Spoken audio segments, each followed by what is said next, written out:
गोंडा से है रिंकी, स्वागत है आपका। नमस्कार बहन जी। जी नमस्कार मैम। भाई साहब को नमस्कार। जय हिंद, स्वागत है आपका। भाई साहब, आप तबीयत हमारे हस्बैंड का बहुत खराब रहता है और पेट पे दर्द रहता है, लेटिन बहुत बात जाते हैं और हमारे बच्चे नहीं है, इसका कोई दवा बता दीजिएगा तो साहब। कितनी उम्र है आप लोगों की? उम्र डॉक्टर साहब आपका आप अपना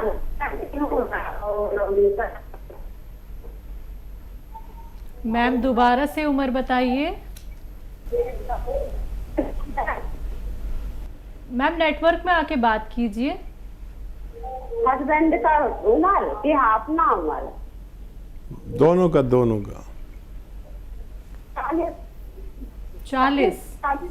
40-45 का होंगे डॉक्टर साहब। ठीक है जी। अच्छा देखिए, जो भी स्त्री पुरुष मेरी बात सुनते हैं, प्रोग्राम देखते हैं, वो समझ लें कि स्त्रियों के लिए महीना होना ज़रूरी है बच्चा पैदा करने के लिए। अगर मेंसेस नहीं होते हैं तो सबसे पहले मेंसेस होने का दवा लेनी चाहिए। पुरुषों के लिए ये ज़रूरी है कि उनकी वीर्य में कीटाणु होना ज़रूरी है, और वो भी एक बड़ी मिकदार में, और इनका टेस्ट कराना ज़रूरी है। अगर ये सब ठीक है और उसके बावजूद कोई बच्चा नहीं होता है तो देखिए, ये आता है गौन चिलगोज़ा एक चुटकी में जितना आए, हस्बैंड और वाइफ दोनों खाएं। और खाना कैसे है? इसबगोल की भूसी या सत इसबगोल या कई नामों से जानते हैं इसे। ये पंसारी के यहाँ भी मिलती है और मेडिकल स्टोर पर मिलती है। इसबगोल की भूसी 1 या 2 चम्मच गर्म दूध में मिलाएं और एक चुटकी, इससे ज़्यादा नहीं, बहुत तेज़ होता है, चिलगोज़े का गोंद बहुत तेज़ होता है, एक चुटकी इसमें मिला के रोज़ाना रात के समय पूरे 24 घंटे में एक बार, दोनों भी ले सकते हैं या जिसे परेशानी है सिर्फ वो भी ले सकते हैं। तो इससे आपका मुराद पूरी हो सकती है। अगर बार बार लैट्रिन जाना पड़ता है उन्हें, अगर लैट्रिन ज़्यादा आती है तो उनको चाहिए कि बादाम का गोंद पंसारी के यहाँ मिलता है, बादाम का गोंद, वो पाउडर बना लें और 2 ग्राम सुबह 2 ग्राम शाम पानी में मिला कर उन्हें पिला दिया करें। उनकी ये परेशानी भी अच्छी होना मुमकिन है। लेकिन गौन चिलगोज़ा असली लें, समझ कर लें, उसमें अक्सर नकली मिलता है। अगले कॉलर हैं हमारे साथ बिजनौर से शशि जी, स्वागत है आपका। जी मैडम नमस्ते। जी नमस्कार मैम। सर मेरी कल की बात हुई थी के बारे में सकती है। उसे जो पहले तो आप बताया था वो जो वो नाम वाली थी सबिस्तान, तो उसमें मैंने रिसोड़ा मंगवा लिया। वो रिसोड़ा सबिस्तान एक ही है, अलग अलग है सर? एक ही है, एक ही है। एक ही है जी। जी जी जी जी सर, तो सर एक बात करनी है आपको मेरे पोती के बारे में भी और अपने भी। इसके दिक्कत है, एकदम सांस है कर रही हो, तो आपसे दवा पूछी थी कल मैंने। आपने दवाई बताई थी मेथी उबाल के गरम करके वो पानी धे के और उसका सोडे का जरा सा चुटकी सोडा बताया था आपने। ये हफ्ते टाइम बहुत करे, जब खाने बैठेगी जब भी ज्यादा करेगी, ऐसा करेगी, बहुत परेशान है। इसके पेट में भी दर्द रहता, लीवर में दिक्कत हो गई थी। इससे पहले सोचती थी फैट बढ़ रहा था इसका वजन, पर वजन अब भी बढ़ रहा है इसका। जैसा कोई तली वाली चीज खा ले है क्या कैडी खा ले तो इससे दर्द होता है पेट में। ठीक है, ठीक है। आप इसे ये नुस्खा दें, 2-4 दिन 6 दिन देंगे तो मेथी वाला नुस्खा आप दें। शायद कल ही बात हुई थी आपसे। तो ये इसका रोग अच्छा हो जाए तो फिर दूसरे रोगों के लिए भी आप नुस्खा पूछ सकते हैं। पहले इसको इस्तेमाल करें और फ़ायदा उठाएं। दिल्ली से हैं लाजवंती जी, स्वागत है आपका। हेलो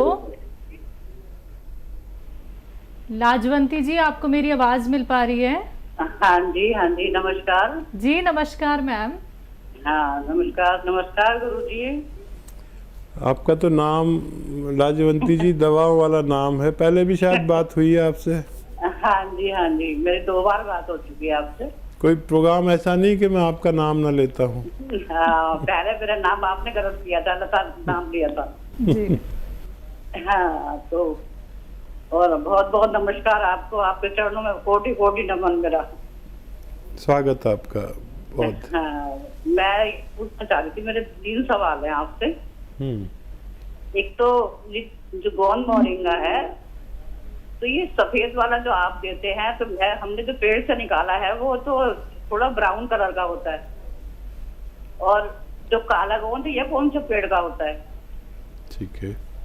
और एक मेरे दामाद के दोस्त हैं, उनकी उम्र हो गई कोई 55-56 साल, है उनके पैर में गैंग्रीन हो गया है, उनके पैर का काटने की नौबत आ गई, तो उनके लिए कोई इलाज हो तो बताइए आप प्लीज।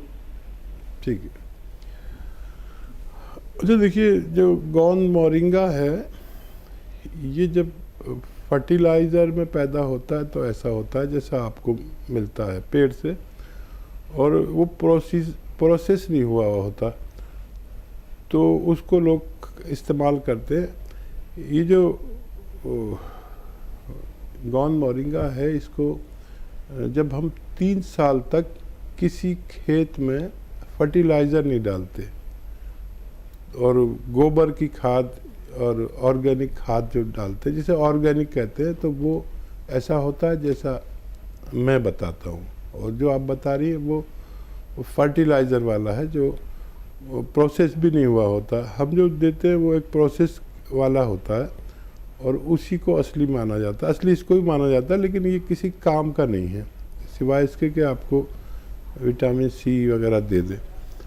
और दूसरा सवाल आपका कि गोंद स्याह कौन से पेड़ से आता है, ये आबनूस का पेड़ होता है। इस पेड़ से कभी किस ज़माने में जब मेटल नहीं था, मेटल की बांसुरी वगैरह, मेटल का प्रयोग शुरू नहीं हुआ था, उस ज़माने में इसकी लकड़ी से बांसुरी बनती थी। ये बिल्कुल काला होता है, काली बांसुरी होती थी। और अब मेटल वगैरह चल पड़े हैं, लेकिन अभी भी किसी किसी के पास वो बांसुरी मौजूद रहती है। एक बिल्कुल काले रंग का पेड़ जिससे काला गोंद निकलता है, उसे ही गोंद स्याह कहते हैं। और एक कोशिश कर सकते हैं, वादा कुछ नहीं, उनको डॉक्टरों की दवाओं के साथ आप अलसी को हल्का सा भून लें और 1 चम्मच अलसी खिलाएं मरीज़ को, और 1 चुटकी नमक ज़ैतून, 1 चुटकी खाने का सोडा 2 गिलास पानी में मिलाकर 1 चम्मच अलसी दें। 1 टाइम दिन में या 2 टाइम लगातार दें। कुछ फ़ायदा हो तो हमसे आप बात करते रहें, वरना आप डॉक्टरों की बात मान सकते हैं। नूर मोहम्मद अंसारी जुड़ गए हैं हमारे साथ, स्वागत है आपका सर। हकीम साहब अस्सलाम वालेकुम। वालेकुम अस्सलाम। आपके ज़हूर साहब खुशामदीद, जहे नसीब, आपसे बात हो रही है, बताइए। हकीम साहब, मतलब मेरा ये है कि जैसे एक बच्ची है, मतलब उसके मतलब क्या है, जो 3-4 तो बच्चे हो गए, तो मतलब उससे जो दूसरा बच्चा होता है ना, जब से मतलब 7-8 साल हो गया, तो उसके बच्चे दानियाँ बाहर आ रही है। तो उसके लिए धनिया, अलसी, आंवला, डोडे और चिलगोंजा गोंद मतलब दे सकते हैं, तो उससे फायदा होगा, और कुछ देना उसको। और दूसरा सवाल ये है हकीम साहब, मतलब मैंने मतलब सब जगह ट्राई कर लिया, कोई ना लहसुन का जूस, ना अदरक का जूस, कोई भी निकाल के नहीं दे रहा। मतलब 4-5 पेशेंट है, उनको देना है, तो उसके लिए कुछ बता दो भाई, कैसे निकला कैसे नहीं निकले।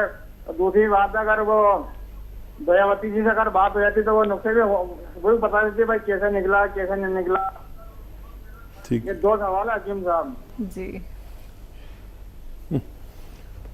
अच्छा देखिए, वो जो नुस्खा आप उन्हें दे रहे हैं उसमें विशेष ख्याल ये रखिए कि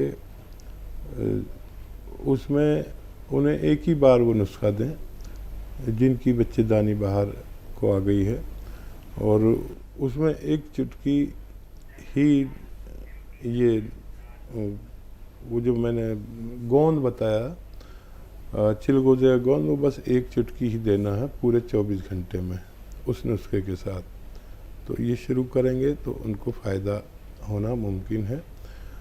और एक बात ख्याल रखें कि दयावती जी ने खुद कहा था, और मैं भी बताता हूँ कि लहसुन को पीसा भी जा सकता है, लेकिन पानी में नहीं, सिरके में पीस लें, सिलबट्टे पे पीस लें या जैसे भी आप पीसें। और अदरक का जूस तो उसी में निकल आता है जिससे आप गाजर का जूस निकालते हैं ना, उसी में अगर गाजर की जगह अदरक डाल दें तो उसका जूस निकल जाता है। ये तरीका है।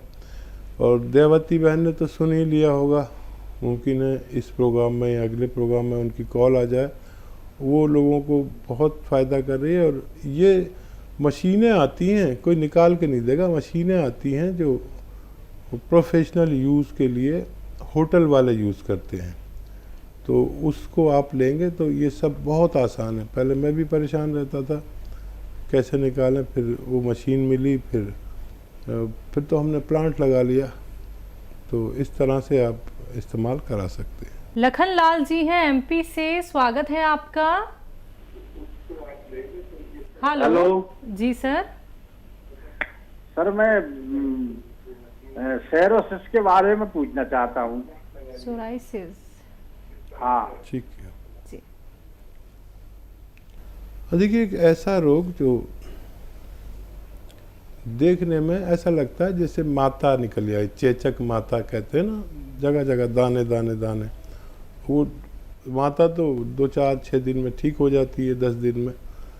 ये ठीक नहीं होती, ये निकलती ही रहती है, निकलती ही रहती है। इस ऐसे रोग को हम सोराइसिस के नाम से जानते हैं। तो इस रोग में एक नुस्खा काम करता है बड़ा अच्छा, और उसको कहते हैं नमक जैतून। ये क्योंकि स्किन रोग के लिए बहुत अच्छा है, तो इसको इस्तेमाल का तरीका ये है कि एक चुटकी नमक जैतून पानी में मिलाकर, 2 गिलास पानी मिलाकर पूरे दिन में एक बार पिया जाए, और एक ही बार पीते रहें 10-15 दिन तक। उससे फ़ायदा शुरू हो जाए तो एक ही बार रखें, कम फ़ायदा हो तो 2 बार भी ले सकते हैं। इसके अलावा इसको इस तरह भी लिया जाता है कि एक चुटकी नमक जैतून और आधा या 1 चम्मच अलसी का पाउडर। अलसी को पाउडर बनाने के लिए हल्का सा थोड़ा सा भून लें और उसका पाउडर बना के रख लें, और अलसी का पाउडर खाएं और ये पानी पिएं। लेकिन इसमें 6-7 महीने भी लग जाते हैं इलाज में। आप इसे इस्तेमाल कर सकते हैं, फ़ायदा उठा सकते हैं। गुड़गांव से हैं श्री प्रकाश जी, स्वागत है आपका। हेलो। हाँ जी। जी वो लड़का है मेरा, उसको दौरे पड़ते हैं। किसको सर? मेरा लड़का है राहुल, उसको दौरे पड़ते हैं। आपकी बात हुई थी ना सर? कितनी आयु है उनकी? उनकी 25 साल उम्र है जी। 25। ठीक है, उनकी ज़्यादा थी, ये कोई और मरीज़ हैं। तो देखिए, दौरों के लिए सबसे अच्छा इलाज एलोपैथ में माना जाता है। मैं भी इस बात को तस्लीम करता हूँ। अगर आप को उससे भी फ़ायदा नहीं हो रहा है तो एक दवा उसकी मददगार दवा के तौर पर आप ले सकते हैं, और वो कैसे बनानी है आप देख लें कि धनिया, आंवला, धनिया का दाना जैसे होता है, और आंवला सूखा हुआ, और सौंफ ले लें।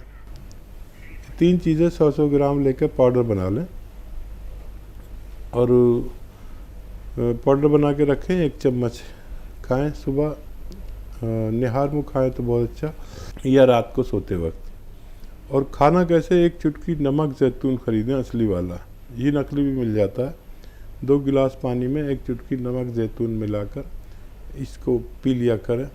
एक बार रोज़ाना ज़रूर दिया करें, और हर महीने उसके फ़ायदे के बारे में हमें बताते रहें। हमसे बात ना हो सके तो हमारे हेल्पलाइन नंबर पर भी आप अपनी ये बात शेयर कर सकते हैं। नेक्स्ट कॉलर हैं भावना जी, स्वागत है आपका। नमस्ते मैम। जी नमस्कार। मैम हम हरिद्वार से बोल रहे हैं। हम हरिद्वार से बोल रहे हैं। जी मैम। हाँ जी मैम, मुझे ये पूछना था, मुझे ना मेरा कोलेस्ट्रॉल बढ़ा हुआ है, मुझे सांस चढ़ रही थी बहुत ज्यादा, तो टेस्ट कराया तो उसमें कोलेस्ट्रॉल बहुत ज्यादा बढ़ा हुआ है। तो मुझे इसके लिए पूछना था सर। उम्र कितनी है? 40। ठीक। अच्छा देखिए, कोलेस्ट्रॉल के लिए एक विशेष सिरका आता है, मोटापा, कोलेस्ट्रॉल, एसिडिटी, कब्ज, सांस फूलना, तो उसे कहते हैं जीरे का सिरका। याद रखें, जीरे का सिरका। ये आप 2 चम्मच, छोटे चाय का चम्मच पीजिए और गर्म पानी पीजिए दिन में कम से कम 5 बार, और दिन में 2 बार ये खुराक लें। लगातार 2-3 महीने लेने से आपको फ़ायदा होना मुमकिन है। हकीम साहब, एक कॉलर जो हमारे साथ जुड़े थे जिन्होंने कहा कि उनके बेटे को दौरे पड़ते हैं, तो ये दौरे पड़ने का कारण क्या होते हैं? हाँ, दिमाग का एक हिस्सा है जो ज़रूरत से ज़्यादा सख्त या ज़रूरत से ज़्यादा नरम हो जाता है मेरे अनुभव के हिसाब से, और उसकी वजह से ऐसा होता है। तो सबकी अलग अलग इसमें राय है। हमारे जिस्म में हर चीज़ की एक लिमिट है, और वो लिमिट चाहे दिमाग में हो या खून में हो या किसी भी चीज़ में, कि कितना खून कितना होना चाहिए, ग्लूकोज कितना होना चाहिए, आयरन कितना होना चाहिए, उससे कम या ज़्यादा होना बीमारी है। तो अगर हम उसको, उस चीज़ को उसके स्तर पर ले आते हैं तो हमारी बीमारी जाती रहती है।